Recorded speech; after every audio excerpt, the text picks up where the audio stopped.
কেউ আপনার মূর্তির পূজা করলো, এর মাধ্যমে কেউ যদি বলে আমি সৃষ্টিকর্তার পূজা করলাম, আমি আপনার আল্লাহ তাআলার পূজা করলাম, আমরা বলবো ভাই আমাদের শরীয়তে আমাদের কোরআন হাদিসের দৃষ্টিকোণ থেকে এই পূজার মাধ্যমে আল্লাহর পূজা করা হবে না।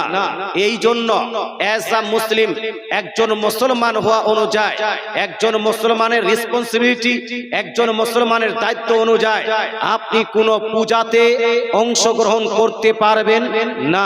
অ্যাজ আ মুসলিম আপনি সূর্য পূজা করতে পারবেন না, চন্দ্রের পূজা করতে পারবেন না। কেউ যদি গাছের পূজা করে, কেউ যদি বিড়ালের পূজা করে, কেউ যদি চন্দ্রের পূজা করে, অথবা কেউ যদি ইঁদুরের পূজা করে, এই পূজা করলে এটা ইসলাম শরীয়তে শিরক প্রমাণিত হবে। কি প্রমাণিত হবে ভাই? শিরক প্রমাণিত হবে। কারণ আমাদের মুসলমানদের কলেমাটাই হলো লা ইলাহা, জোরে বলতে হবে, লা ইলাহা ইল্লাল্লাহ, লা ইলাহা ইল্লাল্লাহ। আরেকবার লা ইলাহা ইল্লাল্লাহ। মুসলমানদের কলেমা লা ইলাহা ইল্লাল্লাহ, এর অর্থটা হলো আল্লাহ তাআলা ছাড়া কোনো উপাস্য নাই, আল্লাহ তাআলা ছাড়া কোনো মাবুদ নাই, আল্লাহ তাআলা ছাড়া কোনো ইলাহ নেই। একমাত্র উপাসনা চলবে কার? একমাত্র ইবাদত চলবে কার? একমাত্র রিয়াজত চলবে কার? একমাত্র ইবাদত, রিয়াজত, উপাসনা চলবে আল্লাহ তাআলার। আল্লাহ ব্যতীত অন্য কারো যদি ইবাদত করা হয়, এটা লা ইলাহা ইল্লাল্লাহর অবমাননা করা হবে, লা ইলাহা ইল্লাল্লাহর বিপক্ষে অবস্থান ধারণ করা হবে। আর কেউ যদি লা ইলাহা ইল্লাল্লাহর বিপক্ষে অবস্থান ধারণ করে, সেই ব্যক্তি মুসলমান থাকে না।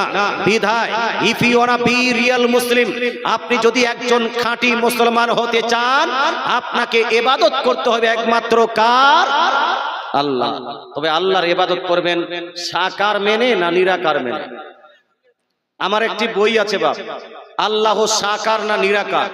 বর্তমান যুগে যারা নিজেকে আহলে হাদিস বলে দাবি করে, যারা নিজেকে গায়ের মুকাল্লিদ বলে দাবি করে, যারা মাযহাব মানে না, সুন্নিদের মানে না, নবী পীরদের মানে না, মুসলমান আপনাকে বলতে চাই নবীদেরকে যেইভাবে মানতে হবে সেইভাবে মানে না।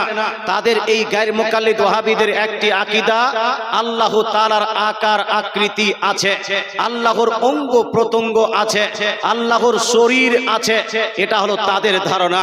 কিন্তু আজ থেকে প্রায় 1200 বছর পূর্বে ইমাম বুখারী রাদিয়াল্লাহু তাআলা উস্তাদ তিনি বলেছেন, যেটা তাফসীর ইবনে কাসিরের মধ্যে লিপিবদ্ধ আছে, মান শাব্বাহাল্লাহ বি খালকিহি ফাকাদ কাফার।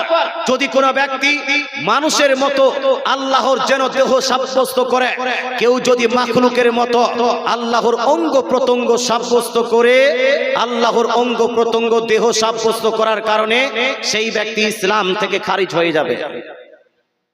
অতএব আমাদেরকে আল্লাহ তাআলাকে নিরাকার মানতে হবে।